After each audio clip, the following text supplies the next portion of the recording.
Okay.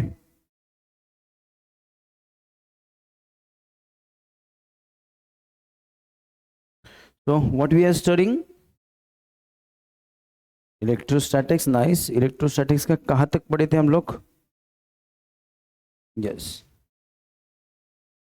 और उसके बाद हम लोगों ने जो पढ़ा था वो क्या था बच्चों? कि फोर्सेस और फोर्सेस के जो डिफरेंट टाइप होते हैं। कंजर्वेशन ऑफ चार्जेस पढ़ा हमने, फोर्स बिटवीन चार्जेस पढ़ा। अब हमको जो पढ़ना है टॉपिक का नाम है कूलम्स लॉ। क्या पढ़ना है आपको? कूलम्स लॉ पढ़ना है, ठीक है बच्चों। So now let's go through what is Coulomb's law. Coulomb's law क्या है उसको समझने की हम लोग कोशिश करेंगे। पर बिफोर स्टडिंग कूलम्स लॉ मैं आपको ऐसे ही पूछना चाहता हूँ, क्या आपने लॉ ऑफ ग्रेविटेशन या न्यूटन्स लॉ ऑफ ग्रेविटेशन पढ़ के रखा है क्या? अगर आपने न्यूटन्स लॉ ऑफ ग्रेविटेशन पढ़ा हुआ है तो क्या आप मुझे न्यूटन्स लॉ ऑफ ग्रेविटेशन बता सकते हो? Yes. What is Newton's law of gravitation? Newton का ग्रेविटेशन का लॉ क्या है बताओ तो जरा। यस।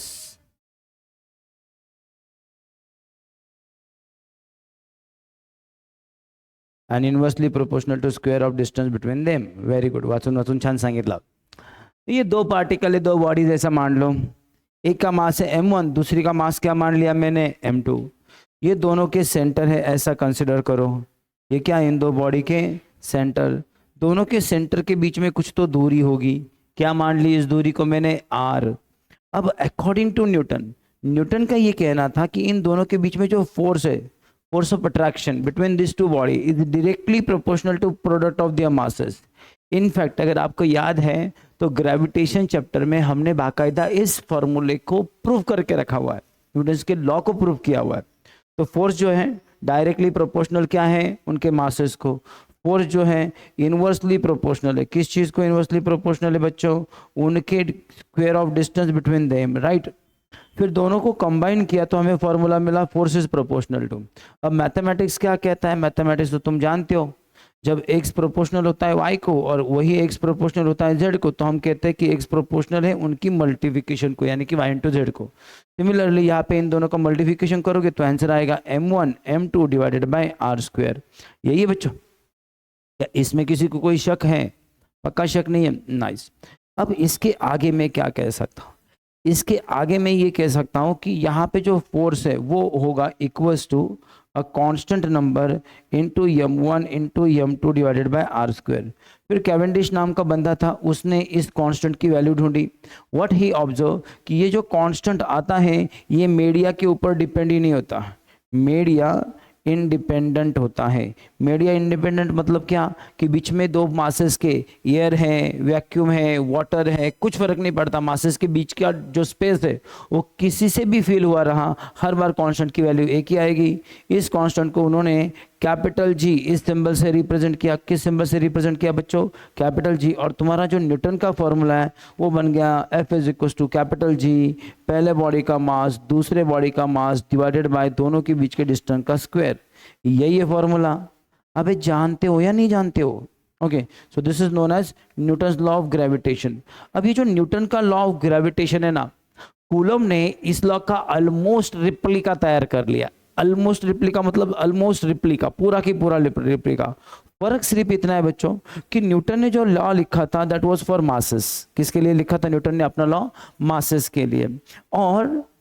और जो इसने लिखा, किसने? कूलम ने, वो लिखा उसने चार्जेस के लिए।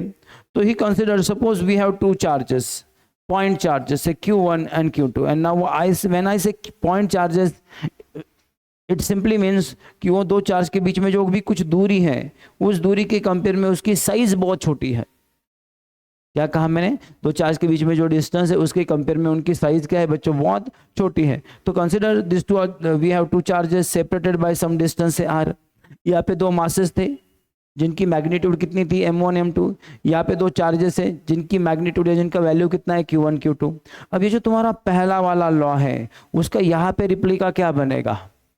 According to Coulomb, force is directly proportional to product of their masses. According to Newton, sorry, और according to Coulomb, force is directly proportional to product of their charges. So बस m1 m2 की जगह पे आया Q1 Q2। फिर second जो law था उसका तो डिस्टेंस से लेना देना है, तो वो तो एज इट इज रिप्लिका हो जाएगा। Force is inversely proportional to square of distance between them. समझ में आ रहा है मैं क्या बोल रहा हूँ? फिर जैसे मैंने वहां पे दोनों फॉर्मूले को कंबाइन किया, यहाँ पे भी कंबाइन कर सकता हूँ। Force is proportional to their product, यानी कि Q1 Q2 divided by R का स्क्वायर। ओके, फर्दर मैं क्या लिख सकता हूँ? Force is equal to a constant number into Q1 into Q2 divided by R का स्क्वायर। यहाँ तक किसी को डाउट है? ये समझा आपको? अब ये जो कांस्टेंट है ना, ये यहाँ पे कैवेंडिश ने ढूंढा था और उसने कहा था कि इसका मीडिया से कोई लेना देना नहीं है, इसलिए हमने कभी डिस्कस भी नहीं किया कि दो मासेस को रखा कहाँ पे है। मासेस को पानी में रखा है, हवा में रखा है, वैक्यूम में रखा है, कहाँ पे रखा है? हर जगह पे वैल्यू एक ही आ रही थी जी की। अब ये जो कांस्टेंट है, इसका एक प्रॉब्लम है बच्चों। This constant is media depend. क्या बोला मैंने आपको? ये मीडिया डिपेंड है। मीडिया बदलेगा तो ये कांस्टेंट की वैल्यू बदलती है। मीडिया बदलता है तो ये कांस्टेंट की वैल्यू बदलती है। अगर ये फॉर्मूला फॉर एग्जांपल में एयर के लिए लिखो, तो जो फोर्स एक्ट होगा इन दो पार्टिकल के बीच में, उसकी वैल्यू होगी, ये जो कांस्टेंट है उसकी वैल्यू लिखते हैं इस सिंबल से 1/4πε0। या अगर ये वैल्यू एग्जैक्टली नंबर में तुम लिखना चाहते हो तो ये वैल्यू आती है 1/4πε0। ये जो नंबर है ये आता है 9 × 10⁹ ओके, तो this is a simple number. ये जो कांस्टेंट है फॉर एयर, ये कांस्टेंट कितना आता है? 9 × 10⁹, जिसको सिंबलिकली हम लोग कैसे लिखते हैं बच्चों? 1/4πε0। समझा? This is how we write it. इस तरह से हम उस कांस्टेंट को लिखते हैं। ओके, आगे जाके क्या आएगा तुम्हारा? बाकी सारी चीज तो एज इट इज रहेगी, Q1 Q2 divided by R का स्क्वायर। अब ये जो फॉर्मूला तुमको मैंने अभी अभी कहा, this is specifically when this material और this charges are kept in air. कहाँ पे रखे हैं? बोलो मत। कहाँ पे रखे इन चार्जेस को? बोलो जल्दी से। हवा में रखे, एयर में रखे। ठीक है बच्चों, तो this formula is true only if they are in air. अब यहाँ पे एक टर्म, एक सिंबल तुमको दिखेगा ε0। Can you see this symbol? क्या इस सिंबल को आप लोग देख सकते हो? पक्का? ये जो सिंबल है इसका एक नाम है। ये जो सिंबल है ε0, इसको बोलते हैं प्रिमिटिविटी। किसका? Of air. इस केस में हवा में रखा है। या वैक्यूम के लिए भी ये वैल्यू लगभग उतना ही आता है, सो you may say vacuum as well. तो this is called permittivity of air और वैक्यूम। और ये बन गया तुम्हारा फॉर्मूला। गौर से देखना, ये फॉर्मूला जो तुम्हारा फॉर्मूला था न्यूटन्स लॉ ऑफ ग्रेविटेशन का, उससे एग्जैक्टली पैरेलल है। फर्क सिर्फ इतना है कि वहां पे कांस्टेंट जी था, यहाँ पे कांस्टेंट क्या है? 1/4πε0। वो जो कांस्टेंट था उसकी वैल्यू हम लोग क्या लिखा करते थे? ये कांस्टेंट जो था जी, उसकी वैल्यू क्या थी बच्चों? याद करो तो, यह 6.67 × 10⁻11। इस कांस्टेंट की वैल्यू क्या है? 9 × 10⁹ 9 × 10⁹, बस that is the only distance. क्या बेटा? 9 × 10⁹। समझा? पर प्रॉब्लम ऐसा है, ये जो कांस्टेंट था, कौन सा वाला? ये ग्रेविटेशनल कांस्टेंट, ये था यूनिवर्सल कांस्टेंट। ये कौन सा कांस्टेंट था बच्चों? Universal constant. मतलब इसकी वैल्यू ना टाइम के साथ बदलती है ना स्पेस के साथ बदलती है। यूनिवर्स में कहीं पे नहीं बदलती, पूरी विश्व में, पूरे सारे गैलेक्सी में कहीं पे भी घूमो इसकी वैल्यू इतनी आती है। This value is universally constant, but this value is not universally constant, it change according to the media. ये जो लिखा है एप्सिलॉन, ये सिर्फ और सिर्फ किसके लिए लिखा? एयर और वैक्यूम। सेम फॉर्मूला अगर मान लो मुझे किसी दूसरे मीडिया के लिए लिखना है, कोई भी मटेरियल है, तो उसके लिए फॉर्मूला हो जाएगा 1/4πε0 के बजाय अपन एप्सिलॉन लिखते हैं into Q1 Q2 divided by R का स्क्वायर। खाली एप्सिलॉन जो है वो है प्रिमिटिविटी ऑफ सम मटेरियल। जिस भी मीडिया के अंदर तुमने चार्ज रखा उस मीडिया का permittivity. So this is known as, बोलो क्या बोलते हैं इसको? प्रिमिटिविटी ऑफ मीडिया, जो भी कुछ मीडिया है। और फोर्स को तुम लोग यहाँ पे मीडिया लिख सकते हो कि this is formula between the media. Okay, तो ये दोनों जो फॉर्मूले हैं बेसिकली दोनों सेम ही है, खाली ऊपर ε0 लिखा है और नीचे खाली एप्सिलॉन लिखा है। एप्सिलॉन क्या होता है? प्रिमिटिविटी होती है मटेरियल की। अब तुम्हारे माइंड में एक सवाल आना चाहिए, सर ये प्रिमिटिविटी है क्या एग्जैक्टली? लेकिन देखो बच्चों, मैंने पिछले टाइम भी आपको एक चीज बोली थी कि जब भी अपन कोई एक्टिविटी करते हैं, कुछ भी एक्टिविटी, मान लो मैंने तुमको बोला रास्ते से भागो, बराबर है कि नहीं? कुछ भी कहा मैंने आपको करने के लिए, whatever activity I ask to do you, but जब तुम ये एक्टिविटी करते हो, ये एक्टिविटी तुम कहीं पे ना कहीं पे परफॉर्म करते हो। भागना है तो तुम रास्ते से भागोगे, अबे हाँ या ना, तुमको खाना है तो तुम किसी जगह पे बैठ के खाओगे, किचन में, होटल में, व्हाटएवर में भी। जो भी तुम एक्टिविटी कर रहे हो उस एक्टिविटी में जितनी तुम्हारी एबिलिटी का इंपॉर्टेंस है, उतनी ही इंपॉर्टेंस ही सराउंडिंग की भी है, बराबर है कि नहीं। मान लो तुम बड़े अच्छे तेज तर्रार हो, पढ़ने में बहुत भारी पढ़ते हो, लेकिन तुम्हें ऐसी जगह पे बैठा दिया जहाँ पे बाजू में बहुत शोर चल रहा है, गाने बज रहे हैं, बच्चे शरारत कर रहे हैं, क्या ऐसी सिचुएशन में तुम पढ़ पाओगे? तो क्या मैं ये बोल सकता हूँ कि उस केस में जो सराउंडिंग मीडिया है, it is not very helpful to study. At the same time तुम पढ़ाई में इतने अच्छे नहीं हो, तुमको इतना मज़ा नहीं आता है, लेकिन तुम जहाँ पे बैठे हो, मान लो एकदम पीसफुल, शांति से भरी हुई लाइब्रेरी है, आजू बाजू में 100 बच्चे सारे बड़े शिद्दत से पढ़ रहे हैं, और तुम इधर उधर देख रहे हो, तुम्हारे लिए कोई टाइम पास का सोर्स भी नहीं है, बराबर है कि नहीं। अब ऐसी केस में तुम्हारी इच्छा हो ना हो, तुम थोड़ा फार पढ़ ही लोगे। समझ में आ रहा है? तो जो मीडिया है उसका कंट्रीब्यूशन गिनना पॉसिबल होता है। उसी तरह से कोई चार्ज है, वो दूसरे चार्ज के ऊपर फोर्स लगा रहा है, अब ये जो फोर्स ऑफ अट्रैक्शन लगेगा या फोर्स ऑफ रिपल्शन लगेगा, इसका सीधा लेना देना होता है इन दोनों के बीच में क्या मटेरियल तुमने भर के रखा है उससे। ये मटेरियल बदलता है तो इनके बीच का फोर्स ऑफ अट्रैक्शन या रिपल्शन बदलता है। ओके, समझने की कोशिश करो, क्या बोला मैंने? इन दोनों के बीच का जो मटेरियल है वो बदलता है तो फोर्स ऑफ अट्रैक्शन या रिपल्शन बदलता है। क्यों? क्योंकि वो मटेरियल भी कुछ ना कुछ कंट्रीब्यूशन दे रहा है उस फोर्स को क्रिएट करने के लिए, और इसलिए वो मटेरियल का जो कंट्रीब्यूशन है वो हमने इस फिजिकल क्वांटिटी से रिप्रेजेंट करने की कोशिश की। लेटर ऑन जैसे जैसे तुम आगे बढ़ोगे तुम्हें इस क्वांटिटी का एग्जैक्ट मतलब समझने लगेगा कि प्रिमिटिविटी एग्जैक्टली है क्या। समझ में आ रहा है मैंने क्या बोला? किसी को डाउट है इसमें? पक्का नहीं है तो do you understand what is permittivity? अब यहाँ पे एक चीज समझो, मीडिया का कंट्रीब्यूशन हम बहुत सारे केस में इग्नोर ही नहीं कर सकते, बराबर है। जैसे इमेजिन करो कि ये एक बंदा है से एक्स, ये एक बंदा है से वाई, और बहुत गहरे दोस्त है एक दूसरे के, मतलब इनकी दोस्ती की मिसालें दिया करते थे, इतने गहरे हैं। अनफॉर्चुनेटली कुछ एक ऐसा इवेंट हुआ कि ये दोनों एक दूसरे से बिछड़ गए कुंभ के मेले में, बराबर है कि नहीं।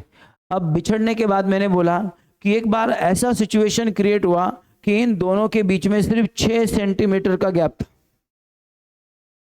How much? 6 centimetre. And then also they even not recognise each other. आप बोलोगे सर क्या फैक्ट? इतने गहरे दोस्त, इतनी गहरी उनकी दोस्ती की मिसालें दिया करते थे, और बीच में 6 सेंटीमीटर का गैप था, और फिर भी एक दूसरे को रिकॉग्नाइज किया नहीं। दूसरी एक सिचुएशन में दोनों के बीच में पूरा 6 मीटर का फासला था, और फिर भी एक दूसरे की ओर दौड़ते आए। वो पूरा होता है ना, वो एकदम भरत मिलाप, राम भरत मिलाप। तो मैंने खाली भरत मिलाप बोला था। तो मेरे प्यारे बच्चों, आप बोलो कि sir how it is possible, 6 centimetre में रिकॉग्नाइज कर रहे हैं नहीं, और 6 मीटर में दौड़ते आए।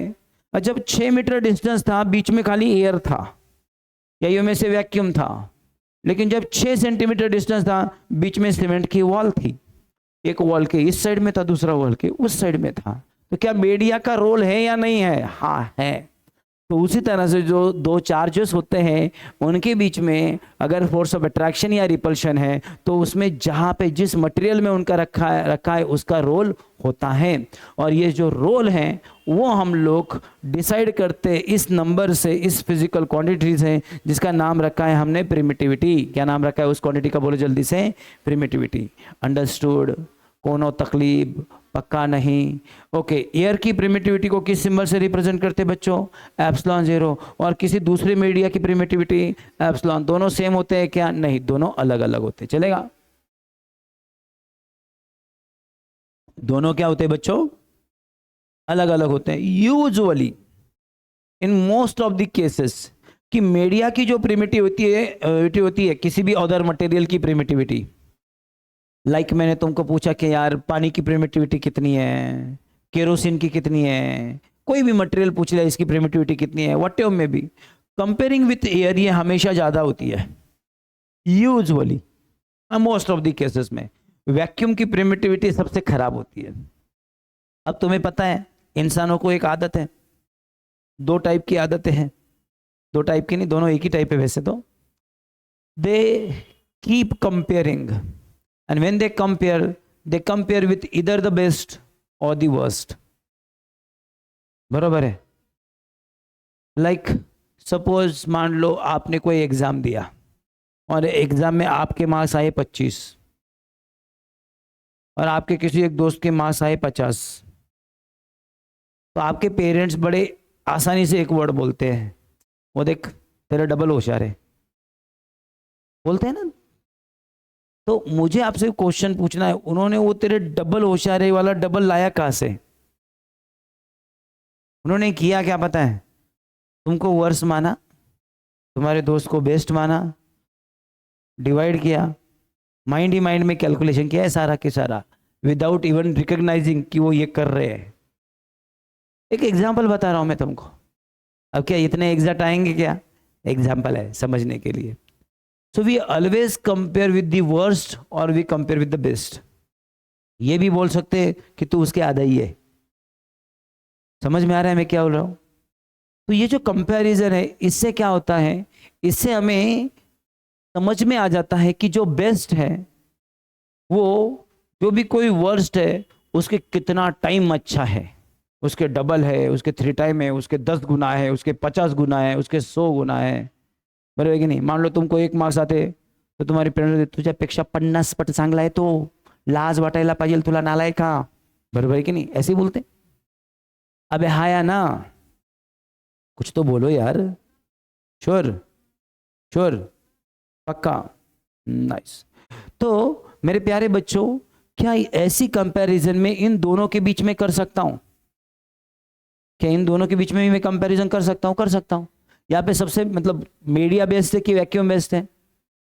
मीडिया बेस्ड है। तो हमने बोला कि यार मीडिया की प्रिमिटिविटी को वैक्यूम की प्रिमिटिविटी से डिवाइड कर दो, एक पता चलेगा कि मीडिया वैक्यूम के कितने गुना अच्छा है। जैसे मैंने बोला ना, दोस्त के मार्क्स 50, तुम्हारे मार्क्स 1, तुम्हारा दोस्त तुमसे 50 गुना अच्छा। बराबर कि नहीं? तो क्या किया है? डिवाइड तो क्या है? यहाँ पे मैंने वही बोला, मीडिया की permittivity divided by permittivity of vacuum. This number will simply tell you how much time the media is best comparing with vacuum. इस नंबर को के सिंबल से रिप्रेजेंट करते हैं। कुछ बुक में इसको के बजाय एप्सिलॉन आर भी लिखा हुआ मिल सकता है। ये जो नंबर है इसको बोलते हैं डाई इलेक्ट्रिक कांस्टेंट। क्या बोलते हैं बच्चों इस नंबर को? Dielectric constant. क्या बोलते हैं इसको? Dielectric constant. कुछ बुक में इसको रिलेटिव प्रिमिटिविटी ऐसा भी लिखा हुआ है। क्या लिखा है इसके नाम बोलो? रिलेटिव प्रिमिटिविटी या फिर डाइलेक्ट्रिक कांस्टेंट। याद रखोगे? अरे हाँ या ना?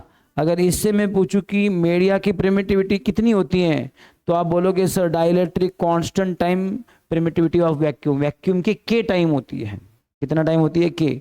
और अगर यही वैल्यू तुम इस फॉर्मूले में यहाँ पे डाल दो तो ये जो मीडिया वाला फॉर्मूला है ये फॉर्मूला बन जाएगा F media is equals to 1 divided by 4 pi epsilon, यानी कि प्रिमिटिविटी ऑफ दी मटेरियल। बरोबर ना? लेकिन उसके बजाय मैं उसका ये वाला वैल्यू डालता हूँ। एप्सिलॉन लिखने के बजाय मैं क्या लिखता हूँ? ये वैल्यू लिखता हूँ। क्या लिखता हूँ मैं? एप्सिलॉन 0 इंटू के।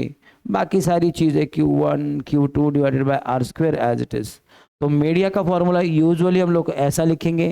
एयर के फॉर्मूले में के नहीं था, बराबर कि नहीं? तो एयर का फॉर्मूला क्या था? याद करो तो 1 divided by 4 pi epsilon 0 into Q1 Q2 divided by R square. इतना ही था बच्चों एयर का फॉर्मूला। दोनों फॉर्मूले याद रख लोगे, प्रिमिटिविटी याद रख लोगे, कोई गड़बड़ करोगे क्या? श्योर गड़बड़ नहीं करोगे? पक्का? नाइस। कुछ क्वेश्चन सोच के जवाब देना। तुम लोगों से एक्सपेक्ट करता हूं मैं इसका आंसर। एक ये दिख रहा है क्या? क्या नाम है इसका? डाइलेक्ट्रिक कांस्टेंट, या दूसरा नाम क्या है उसका? रिलेटिव प्रिमिटिविटी। इसका यूनिट कौन बताएगा मुझे? यूनिट ऑफ के। इसको यूनिट क्या होगा? कुछ भी नहीं। Why? Because it is ratio of same quantity. ऊपर जो यूनिट होगा नीचे भी वही यूनिट होगा तो कैंसिल हो जाएगा। तो इसका यूनिट क्या आएगा? 0। इसका डायमेंशन क्या आएगा? m raised to 0, l raised to 0, t raised to 0. In another word, there is no dimension. तो k is just a number, a pure number. ये जो है एक प्योर क्या है बच्चों, नंबर है. 10 गुना, 5 गुना, 25 गुना. ये जो नंबर है, फॉर एग्जाम्पल वाटर के लिए पूछा मैंने कि वाटर कितना है, तो इसकी वैल्यू 80 है. मतलब पानी की जो प्रिमिटिविटी है वो वैक्यूम की प्रिमिटिविटी से 80 टाइम ज़्यादा है. समझ में आ रहा है? तो के की वैल्यू वाटर के लिए कितना बोला मैंने आपको, एग्जाम्पल कितना है, 80 है. तो के इज जस्ट अ नंबर, इसका कोई यूनिट नहीं, इसका कोई डायमेंशन नहीं. ठीक है, लेकिन क्या मुझे तुम इसका डायमेंशन और यूनिट बता सकते हो? किसका? एप्सिलॉन का. बता सकते हो. कैसे बताओगे? And let me add a page for that first.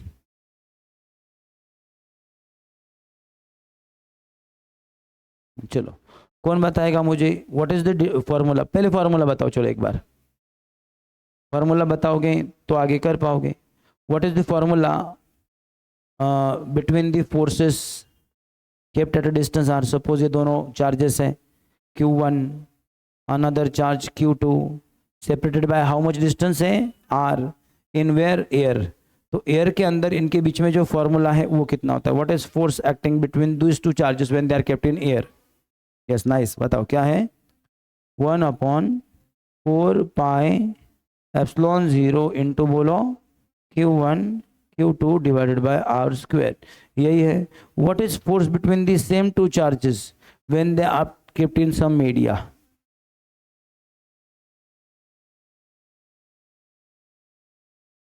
Any medium. What is the formula? 1/4 pi epsilon into बोलो Q1 Q2 divided by R square. अगर मैं इसकी वैल्यू इन टर्म्स ऑफ के लिखना चाहूँ तो यही फॉर्मूला कैसे लिखते हैं? Force between two area in medium क्या आएगा बताओ तो? बोलो ना. 1 डिवाइडेड बाय 4 पाई एप्सिलॉन 0 के इंटू बोलो Q1 Q2 divided by R square. अपन मोस्टली यही फॉर्मूला यूज करते हैं. ठीक है. इसके बाद अभी अभी जो तुमने फॉर्मूले बताए उसमें मुझे के का फॉर्मूला बताओ. क्या था? के का फॉर्मूला क्या था? It is the ratio of permittivity of a material to permittivity of vacuum. By the way, के का नाम क्या था? यस, क्या है के का नाम? बताओ जल्दी से. Dielectric constant. इसका और एक नाम भी था. क्या नाम था दूसरा इसका? रिलेटिव प्रिमिटिविटी. राइट. मैंने के की वैल्यू तुमको वाटर के लिए बताई. कौन बताएगा कितनी वैल्यू? 80. के का यूनिट क्या था? यूनिट ऑफ के. क्या यूनिट है बच्चों इसका? No unit. डायमेंशन ऑफ के क्या है? No dimension. लिखे तो कैसे लिखोगे? M0 L0 T0. ठीक है. यहाँ तक किसी को कोई इतराज? पक्का? ये आज के अभी तक के लेक्चर का अपना आउटपुट है. फिर जो जो तुमने, हाँ क्या बेटा? नंतर लिहित बस बघून बघून.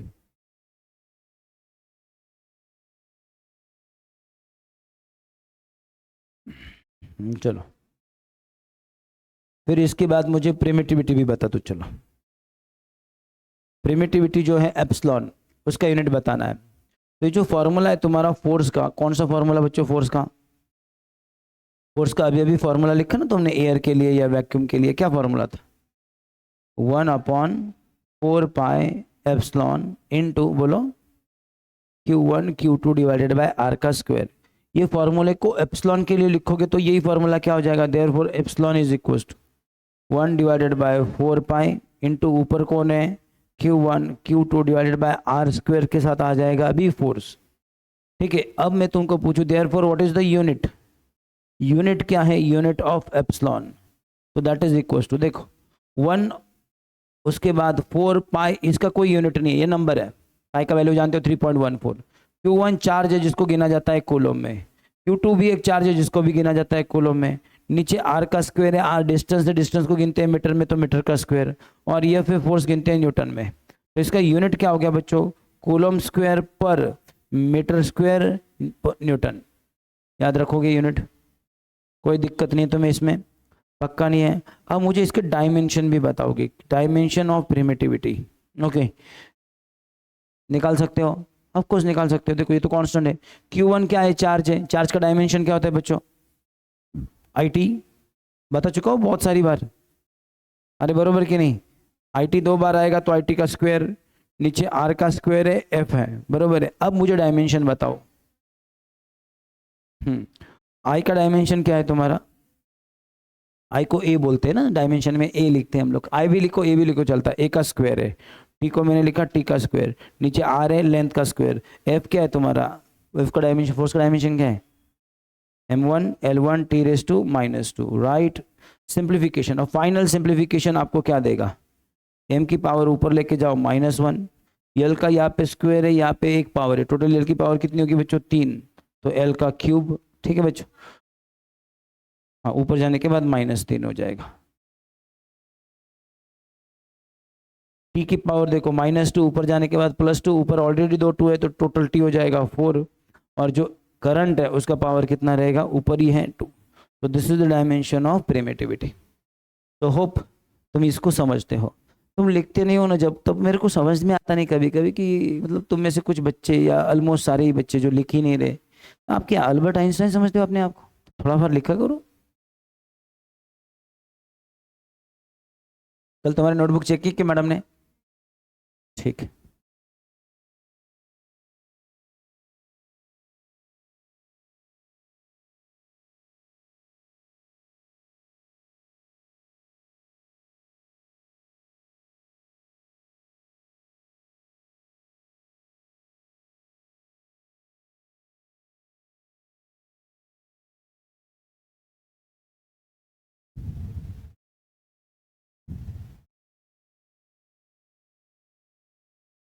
समझा।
डन बच्चों। ओए अरे क्या चल रहा है, ये समझा। अब मुझे आप लोगों से एक सवाल पूछना है कि मान लो अगर मैं 2 चार्जेस को रखता हूं किसी मीडिया में, ठीक है, फिर 2 चार्जेस को सेम डिस्टेंस पे रखता हूं एयर में, मीडिया में जब रखा उनके बीच में कुछ तो फोर्स होगा, अबे हाँ या ना, एयर में रखा तब भी उनके बीच में कुछ तो फोर्स होगा, अबे हाँ या ना। और फिर मैं तुमको इस चीज की डिवीजन करने को बोलूं कि जब 2 चार्जेस एयर में थे तो उनके बीच में जो फोर्स था, सेम चार्ज के बीच को जब सेम चार्ज को सेम डिस्टेंस पे रखा तो मीडिया में जो फोर्स था इसका डिवीजन कितना आएगा, can you calculate and tell me, do it. जिनको जिनको आता है वो करो, जिनको नहीं आता है वो देखते रहो।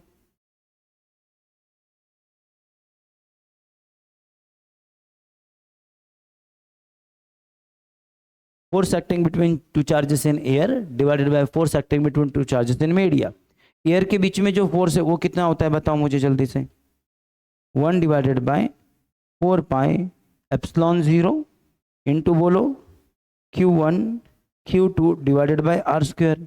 Same charges when kept in a media कितना होता है 1/4 पाई एप्सिलॉन 0 के इंटू बोलो Q1 Q2 divided by R square. Correct. Can you see numerator और डिनोमिनेटर से कई सारे टर्म कैंसिल हो रहे हैं, Q1 Q2 cancel, R square cancel, 1/4 pi cancel, even epsilon 0 cancel, ऊपर बचा 1, डिनोमिनेटर में बचा 1/k, यानी कि सिंपली क्या हो गया तुम्हारा k, क्या हो गया तुम्हारा k। तो क्या k के लिए मैं और एक फॉर्मूला लिख सकता हूं, force between air divided by force between media. अबे हाँ या ना, पक्का। इन अनदर वर्ड में सिंपली ये भी बोल सकता हूं कि जब दो चार्जेस को अपन किसी मीडिया में रखते हैं तो उनके बीच का फोर्स, जितना फोर्स हवा में होता है उसके कंपेयर में कम हो जाता है, बराबर है कि नहीं, दिख रहे हैं आपको। या मैं कहूँगा कि एयर में फोर्स कंपेरेटिवली ज़्यादा होता है, कितना टाइम ज़्यादा होता है, K time of the media, जिस मीडिया में तुमने रखा है उसके डाइलेक्ट्रिक कांस्टेंट टाइम ज़्यादा। Okay, so remember this as a formula. और यहाँ पे मैं तुम्हारे के फॉर्मूले को जो कि अपन ने लिख के रखा है एप्सिलॉन डिवाइड बाय एप्सिलॉन 0, उसको बढ़ा के अभी और थोड़ा सा आगे लेके जाता हूँ। तो जो फॉर्मूला है एप्सिलॉन अपॉन एप्सिलॉन 0, इसके साथ मैं फॉर्मूला और लिखता हूँ, force between two charges when they kept in air divided by force between same charges when kept in media. याद रखो लोगे। अब तक तुम्हें जो भी मैंने बताया उसके जितने भी टॉपिक मैंने तुमको समझाया उसमें कोई अड़चन है? And now we are going to study the most crucial part of this particular topic. बहुत ही ज़्यादा क्रूशियल है, तो एकदम अच्छे बच्चों की तरह ध्यान देना। अब तक मैंने जितना भी पढ़ाया उसमें तुम्हें देखो कूलम्स का जो लॉ है उसके बारे में ये सब कुछ समझ में आ चुका होगा, और तुमने ये सारे फॉर्मूले यहाँ तक लिखने हैं। ओके ओके, देखो ये सब कुछ मीडिया चार्जेस जो भी कुछ है, ओके, जो भी डायमेंशन ऑफ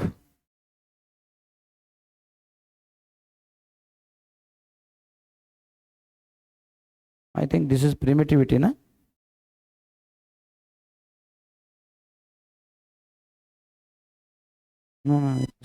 अच्छा ये डायमेंशन ऑफ कांस्टेंट लिखे, इस पूरे कांस्टेंट के डायमेंशन लिखे सी। ओके, हमें पूरे कांस्टेंट के साथ साथ देखिए पूरा कांस्टेंट ऊपर सी लिखा है कहीं पे, तो दिख रहा है ना आपको, हाँ, तो उसके डायमेंशन लिखिए, लेकिन तुम्हें प्रिमिटिविटी क्या आनी चाहिए, ठीक है। तो ये जो सारा टॉपिक है इसको एकदम शिद्दत से अपने बुक में से पढ़ लेना। ओके, ये पूरा की पूरा मैंने अभी तुमको एक्सप्लेन किया है, इसको बड़े आराम से अपने नोटबुक में लिखना। अगला जो टॉपिक है अपना वो है definition of unit charge from the Coulomb's law. एक कूलम चार्ज की डेफिनेशन क्या है उसको हम समझेंगे, और उसके बाद एक नंबर इंपॉर्टेंट कॉन्सेप्ट है। ओके, एक क्वेश्चन भी देख लेते हैं, और फिर हम लोग देखेंगे कि कूलम के लॉ को वेक्टर फॉर्म में कैसे लिखते हैं, ठीक है। तो चलो पहले डेफिनेशन समझ लेना। डेफिनेशन बड़ी सिंपल है, तो मैं ओरली यहीं पे बता देता हूं, जरा ध्यान दो। सुन रहे हो क्या बच्चों? ये जो डेफिनेशन यहाँ पे लिख के रखी है अपने बुक में लिखी है डेफिनेशन, आई थिंक ये डेफिनेशन है ना, यहाँ पे मैंने गलत वाली डेफिनेशन डाली, ये अगले चैप्टर में डेफिनेशन है आपको, ये भी है कूलम के definition, but this is not in this topic, ये अगले चैप्टर में है। यहाँ पे डेफिनेशन चार्ज के फोर्स के टर्म में मैंने दो चार्जेस लिए बच्चों, एक चार्ज है Q1, दूसरा चार्ज है Q2, but what we choose intentionally two charges having same magnitude. दो चार्जेस चूज किए हमने, दोनों सेम मैग्नीट्यूड वाले, दोनों को एग्जैक्टली हमने रखा 1 मीटर डिस्टेंस के ऊपर। कितना मीटर डिस्टेंस पे रखा? एग्जैक्टली 1 मीटर डिस्टेंस के ऊपर। कहाँ पे रखा इसको हम लोगों ने? एयर में। कहाँ पे रखा? अब एयर में इनके बीच में फॉर्मूला क्या होता है? F = 1 divided by 4 pi epsilon 0 into बोलो Q into Q divided by दोनों के बीच के डिस्टेंस का स्क्वायर। चलेगा? अब अगर दो charges two charges of same magnitude separated by 1 metre distance in air apply repulsive force, of course equal magnitude वाले तो रिपल्सिव फोर्स अप्लाई करेंगे on each other which is of magnitude 10 × 10⁹ newton. मान लो इनके ऊपर इतना फोर्स लगा, कितना फोर्स लगा बच्चों, 10 × 10⁹ न्यूटन, इतना फोर्स लगा। तो हम कहते हैं कि ये जो दो चार्जेस है, ईच चार्जेस ऑफ 1 कूलम, एक चार्ज कितने कूलम का है, 1 कूलम का है। So what is the meaning of 1 coulomb charge? हमने दो आइडेंटिकल चार्जेस लिए, एग्जैक्टली सेम, कितने डिस्टेंस पे रखे, 1 मीटर पे रखे, कहाँ में रखे, एयर में या फिर वैक्यूम में, टू बी प्रिसाइज वैक्यूम में। और हमने ऑब्जर्व किया कि एक दूसरे को रिपल कर रहे हैं, लेकिन रिपल्सिव वाला जो फोर्स है वो कितना है, वो फोर्स एग्जैक्टली इतना है। तो तुमको केयर करना पड़ेगा कि तुम क्यू की वैल्यू लो ही ऐसे कि इनके बीच में रिपल्सिव फोर्स इतना ही आए। अब आपके माइंड में आएगा ऐसा क्यों, तो बड़ा सिंपल चीज है, बताओ एफ की वैल्यू कितनी आनी चाहिए, 10 × 10⁹। इसकी वैल्यू वैक्यूम के लिए आप ऑलरेडी जानते हो कितनी, बोलो 9 × 10⁹, इंटू बोलो ऊपर क्या है, क्यू डिवाइडेड बाय आर का स्क्वायर, लेकिन आर की वैल्यू कितनी ली तुम लोगों ने, 1।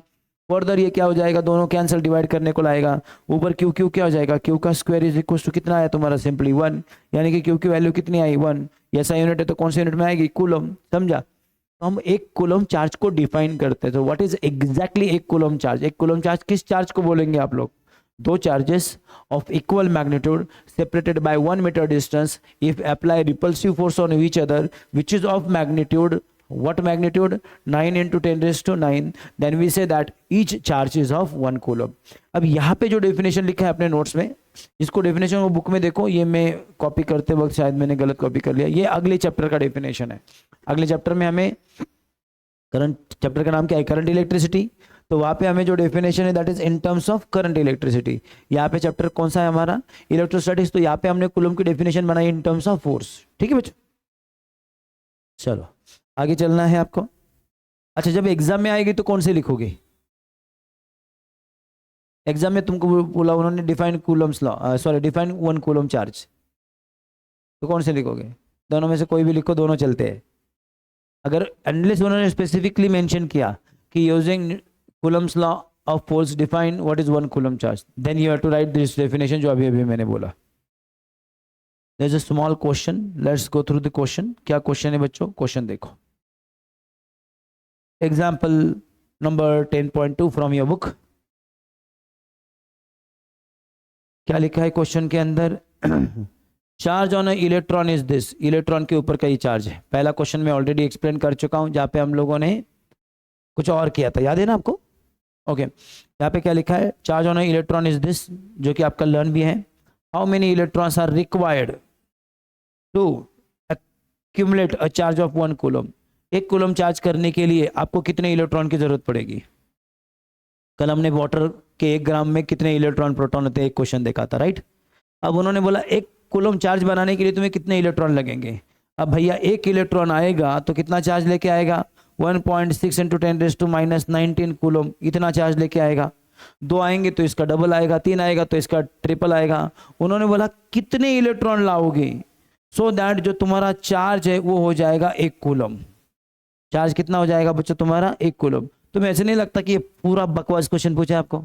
कौन मुझे बताएगा चार्ज का फॉर्मूला, 1 इलेक्ट्रॉन आता है तो कितना चार्ज होता है, E2 आते तो 2E, 3 आते तो 3E, N इलेक्ट्रॉन आते तो कितना चार्ज हो जाता है बच्चों, N ही। तो therefore what is the formula for N, numbers of electron, total charge कितना चाहिए डिवाइडेड बाय इलेक्ट्रॉन का चार्ज। टोटल चार्ज कितना है बच्चों, 1 कूलम, डिवाइडेड बाय इलेक्ट्रॉन का चार्ज 1.6 × 10⁻19 कूलम। चलेगा, ये 10⁻19 ऊपर लेके जाओ 10⁻+19 हो जाएगा, यहाँ पे रहेगा 1 डिवाइडेड बाय 1.6। अब तुम डिवाइड करो डायरेक्टली, ये तुम ऐसा कर सकते हो, 10⁻19 दिख रहा है, 10⁻19 को 10 × 10⁻18 ऐसा लिख लो, divide by 1.6, and now divide this using log table और whatever possibility you have. और ये डिवाइड करने के बाद नंबर आएगा 6.25 और बाजू में पावर आएगी 18। इतने इलेक्ट्रॉन तुम्हें लाने पड़ेंगे एक साथ। जब इतने इलेक्ट्रॉन एक जगह पे एक साथ आएंगे तो टोटल चार्ज हो जाएगा तुम्हारा 1 कूलम। अंडरस्टूड, अबे हाँ या ना, क्या किसी को इसमें डाउट है? पक्का डाउट नहीं है, sure. Coulomb's law in vector form थोड़ा बड़ा टॉपिक है, इसको कल आराम से शुरू करते हैं और आराम से पढ़ेंगे। वैसे तो अपने पास टाइम है, लेकिन टाइम थोड़ा ऐसा है कि सफिशिएंट नहीं है। चलो एनीवे थोड़ा डिस्कशन तो हम कर ही सकते हैं। तो मैं आपसे कुछ क्वेश्चन पूछना चाहता हूँ कि कोई भी फॉर्मूला अगर मैं तुमको दूँ जो कि मानो स्केलर फॉर्म में है और तुम्हें उस फॉर्मूले को वेक्टर फॉर्म में कन्वर्ट करना है, can you do it? Yes, कैसे कर सकते हो? लाइक सपोज मैंने तुम्हारे सामने कोई भी फॉर्मूला लिखा एक्स वाई जेड, तो स्केलर फॉर्म में फॉर्मूला लिखा है, वेक्टर में कन्वर्ट करना है। तो इसमें ना 3-4 बेसिक स्टेप है। सबसे बेसिक स्टेप पता है तुम्हें, ये समझना चाहिए कि जो ये सिंबल है एरो, ये किस फिजिकल क्वांटिटी के ऊपर करते हैं।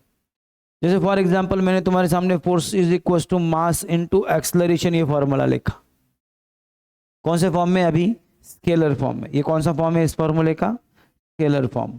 सेम फॉर्मूला जब तुम वेक्टर फॉर्म में लिखने जाओगे तो मुझे बताओ किस किस के सर के ऊपर बार आएगा? अभी सबके ऊपर बार करोगे कि तुम? नहीं, उन्हीं के ऊपर बार करोगे जिनको डायरेक्शन है। तो फोर्स को डायरेक्शन होता है, उसके ऊपर एरो आएगा। एक्सलरेशन को डायरेक्शन होता है, उसके ऊपर एरो आएगा। मास को डायरेक्शन होता है क्या? मास स्केलर क्वांटिटी, उसके ऊपर एरो नहीं आएगा। ठीक है, तो this is your basic first property. Second property यह है बच्चों कि जब तुम आंसर लिखते हो तो तुम्हें एक चीज पता होना चाहिए कि दो वेक्टर का मल्टीप्लिकेशन तुम करते हो, एक वेक्टर को दूसरे वेक्टर से मल्टीप्लाई करते हो, तो जो तुम्हारा आंसर आता है वो क्या होगा? देखो, ये 3 छोटी छोटी चीजें हैं जो तुम्हें पता होनी चाहिए। पहले तो ये पता होना चाहिए कि किसी भी स्केलर क्वांटिटी को किसी भी स्केलर क्वांटिटी से मल्टीप्लाई करो, आंसर हमेशा स्केलर ही होता है। Scalar into scalar is always scalar. किसी भी स्केलर को किसी भी वेक्टर से मल्टीप्लाई करो, आंसर हमेशा वेक्टर ही होता है। लेकिन अगर तुम वेक्टर इंटू वेक्टर करते हो तो उस केस में तुम्हारा आंसर या तो वेक्टर होगा और स्केलर होगा।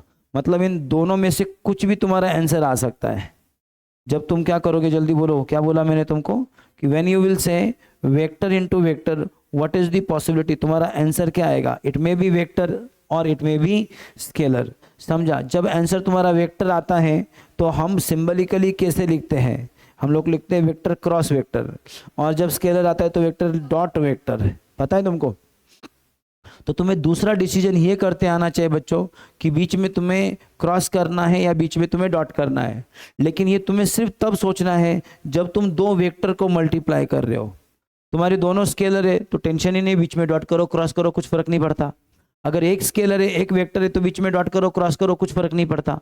लेकिन दोनों वेक्टर है तो फर्क पड़ता है। समझ में आ रहा है? जैसे अभी ऊपर वाला जो प्रॉब्लम हमने देखा, इसमें एक क्वांटिटी स्केलर है, एक क्वांटिटी तुम्हारा वेक्टर है, तो जो आंसर आएगा वो क्या रहेगा? तुम्हारा वेक्टर ही रहेगा। तो इस केस में तुम्हें सोचने की जरूरत ही पड़ी नहीं। बीच में तुमने डॉट किया क्या, क्रॉस किया क्या, या कुछ भी नहीं लिखा, चलता है, खाली एरो किया, फॉर्मूला खत्म हो गया। तो सिर्फ पहले प्रॉपर्टी से खत्म हो गया। लेकिन मान लो मैं दूसरी वाली प्रॉपर्टी लिखूं, दूसरा ये प्रॉपर्टी, मैं एक एग्जांपल दूं। मैंने बोला work is equal to force into displacement. अब इनके बारे में तुम क्या जानते हो? तुम जानते हो कि वर्क एक स्केलर क्वांटिटी है, फोर्स एक वेक्टर क्वांटिटी है, और डिस्प्लेसमेंट भी एक वेक्टर क्वांटिटी है। तो वेक्टर का मल्टीप्लिकेशन करके जो आंसर आ रहा है वो क्या आ रहा है? तुम्हारा स्केलर आ रहा है। तो इस फॉर्मूले को लिखते वक्त कौन सी फॉर्म में? वेक्टर फॉर्म में। ये इसका कौन सा फॉर्म है बच्चों? स्केलर फॉर्म है। सेम फॉर्मूला अब जब तुम वेक्टर फॉर्म में लिखने जाओगे तो तुम्हें कैसे लिखना पड़ेगा? तुम्हें ऑफकोर्स एरो तो करने ही पड़ेंगे, नो डाउट। कैसे करोगे तुम एरो? फोर्स के ऊपर डायरेक्शन है तो उसके ऊपर एरो करोगे, बरोबर बरोबर कि नहीं? लेंथ को डायरेक्शन है उसके ऊपर भी एरो करोगे, और बीच में क्या करोगे तुम? डॉट। क्यों? क्योंकि जब जब आंसर स्केलर आता है बीच में क्या करते हैं? डॉट। किसी बच्चे ने यहाँ पे गलती से क्रॉस कर दिया तो उसका आंसर गलत है, बराबर कि नहीं? अब जब तुम डॉट करते हो तो एक इंटरेस्टिंग प्रॉपर्टी तुम्हें पता है कि A bar dot B bar okay is same as B bar dot A bar. तो ये सीधे सूधे हैं, उल्टे पाल्टे हैं, इसके बारे में सोचने की तुम्हें जरूरत पड़ती नहीं है। This is your second property. समझा? थर्ड प्रॉपर्टी सुनो। मान लो तुम जब दो वेक्टर की मल्टीप्लिकेशन कर रहे हो और आंसर एक वेक्टर आ रहा है, मतलब तुमने वेक्टर को वेक्टर से मल्टीप्लाई किया और आंसर क्या आया? वेक्टर ही आया। अब इस पर्टिकुलर केस में आंसर क्या आया था बच्चों? यहाँ पे बताओ, ये जो भी हमने एग्जाम्पल देखा यहाँ पे हमने क्या देखा? वेक्टर इंटू वेक्टर, आंसर क्या आया था? स्केलर आया था। लेकिन यहाँ पे वेक्टर इंटू वेक्टर आंसर में क्या बात कर रहा हूँ? वेक्टर। जैसे मान लो मैंने तुमको बोला कि टॉर्क है, टॉर्क का फॉर्मूला क्या होता है बच्चों? Force into perpendicular distance between force. दो फोर्सेस होते हैं, उनमें से कोई भी एक फोर्स लिया, जैसे फॉर एग्जांपल कंसिडर करो कि ये कोई ऑब्जेक्ट है, ओके, इसके ऊपर एक फोर्स लगाया तुम लोगों ने इस डायरेक्शन में, दूसरा फोर्स लगाया इस डायरेक्शन में, what will happen, that body will start rotating like this, बराबर है। ये हो गया तुम्हारा फोर्स का डायरेक्शन। अबे सुन रहे हो क्या? अब ये दोनों जो फोर्सेस है उनके बीच का परपेंडिकुलर डिस्टेंस अगर मैं तुमको पूछता हूँ what is the perpendicular distance between the forces, तो परपेंडिकुलर डिस्टेंस ये देखो, ये तुम्हारा एक फोर्स है, ये तुम्हारी इस फोर्स की लाइन है, ये तुम्हारा ऊपर वाला फोर्स है, कैन यू सी दिस, ये तुम्हारे ऊपर वाले फोर्स की लाइन है, और फिर इन दो फोर्स के बीच में ये जो दूरी तुमको नजर आ रही है सीधी वाली डिस्टेंस, ये this is the perpendicular distance between the forces जिसकी मैं बात कर रहा हूँ यहाँ पे। अब इस केस में टॉर्क का फॉर्मूला जो है वो तुम्हें लिखना है, लेकिन टॉर्क जो है वो एक वेक्टर क्वांटिटी है। टॉर्क कौन सी क्वांटिटी है? तो पहले तुम्हें टॉर्क का डायरेक्शन पता होना चाहिए। टॉर्क का डायरेक्शन निकालते हैं राइट हैंड थंब रूल से, कि बॉडी अगर ऐसी रोटेट हो रही है तो टॉर्क ऊपर रहेगा, बॉडी अगर ऐसी रोटेट हो रही है तो टॉर्क नीचे जाएगा। इस पर्टिकुलर प्रॉब्लम में बॉडी कैसे रोटेट हो रही है देखो बच्चों, इस तरह से। तो यहाँ पे टॉर्क क्या है? Perpendicular and inward. यहाँ पे जो टॉर्क है उसका डायरेक्शन क्या करोगे तुम लोग? ऐसे सिंबल से रिप्रेजेंट करते हो, जानते हो ना, सर्कल बना के क्रॉस। इसका मतलब क्या है बच्चों? टॉर्क जो है perpendicular to plane and inward. मैं जस्ट रिवाइज कर रहा हूँ, पढ़ चुके हम लोग, कौन चैप्टर में पढ़े हम लोग के? चैप्टर नंबर 2, चैप्टर नंबर नहीं, ये direction variation, mechanical mathematical methods of physics, बराबर। तो perpendicular to plane and inward, torque का डायरेक्शन होगा परपेंडिकुलर होगा और इनवर्ड होगा। टॉर्क हम लोगों ने 4th चैप्टर में पढ़ा है, लेकिन ये एग्जांपल हम 2nd चैप्टर में पढ़ चुके हैं, बराबर बच्चों। अब इस केस में अगर मैं तुमको बोलूं कि बेटा, बोलो मत, मुझे टॉर्क का फॉर्मूला बताओ, स्केलर फॉर्म में तो तुमने बता दिया, वेक्टर फॉर्म में बताओ। तो टॉर्क बार इक्वल्स टू क्या आता है बताएं? ये आता है L बार क्रॉस F बार। इसको तुम ऐसा लिखोगे तो फॉर्मूला करेक्ट है। अगर कोई बंदे ने ऐसा लिखा, सर मैं F बार क्रॉस L बार लिखूं क्या, तो आपका आंसर गलत है। समझ में आ रहा है मैं क्या बोल रहा हूँ? अब आप बोलोगे सर ऐसा क्यों?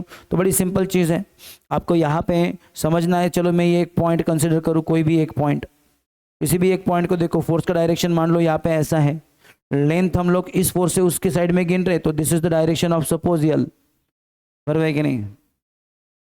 समझा?